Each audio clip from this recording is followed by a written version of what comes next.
हमारी आने वाली पीढ़ियां कमजोर पैदा ना हो, इसलिए भी हमें गांव-गांव किसानों को समझाना होगा कि यूरिया का उपयोग कम करें। यूरिया के कारण बहुत बड़े संकट आ रहे हैं। यूरिया से हमारी मिट्टी, हमारे जल, उस पर बहुत विपरीत असर होता है। और इसलिए पल्लवी जी, आप जैसे प्रधान गांव वालों को समझाए कि भाई अब गांव में पहले अगर 10 थैली आता था यूरिया तो अब 5 थैली आएगा, पहले 100 थैली आता था तो 50 थैली आएगा, हम आधा कर देंगे। आप देखिए पैसा भी बचेगा और ये हमारी धरती माता भी बचेगी। तो मैं चाहूंगा कि जब पंजाब के किसानों से बात हो रही है और पल्लवी जैसे प्रधान से बात हो रही है, तो मुझे पक्का विश्वास है कि आप ये काम करोगी और मेरी तरफ से आपको बहुत बधाई, बहुत शुभकामनाएं। आइए हम महाराष्ट्र चलते हैं।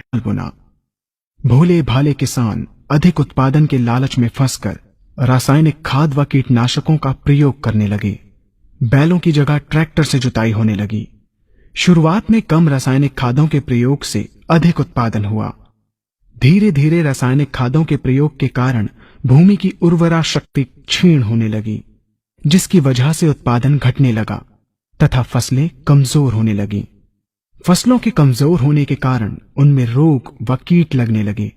रोग व कीटों से फसल की सुरक्षा के लिए और अधिक कीटनाशकों का प्रयोग होने लगा।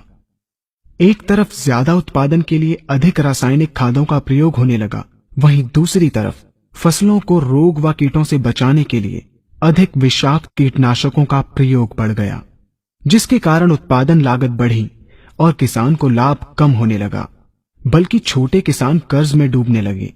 धीरे धीरे भूमि की उर्वरा शक्ति क्षीण होने से भूमि बंजर होने लगी।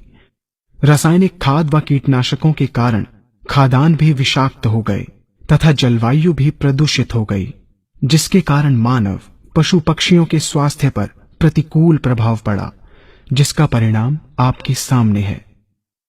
मानव स्वास्थ्य पर रासायनिक खादों के पड़ने वाले प्रभाव को आप ऐसे समझें।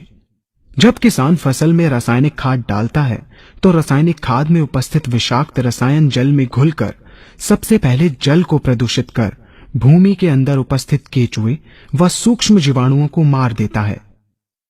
ये बात सभी किसान अच्छी तरह से जानते हैं कि केचुए व अन्य सूक्ष्म जीवाणु भूमि की उर्वरा शक्ति को बढ़ाने के लिए अति आवश्यक होते हैं। विषाक्त रसायन के कारण इनकी मृत्यु हो जाने से भूमि की उर्वरा शक्ति नष्ट हो जाती है तथा भूमि कठोर होकर बंजर होने लगती है। रासायनिक खादों के विषाक्त रसायन पानी के माध्यम से अन्य खनिजों के साथ फसल के अंदर पहुंचकर फसलों को विषाक्त बना देते हैं। बाद में जब खाद्यान्न के रूप में मनुष्य या अन्य पशु इन्हें खाते हैं तो ये विषाक्त रसायन मानव स्वास्थ्य पर बहुत ही बुरा प्रभाव डालते हैं तथा मनुष्य के अंदर तरह तरह के रोग उत्पन्न करते हैं।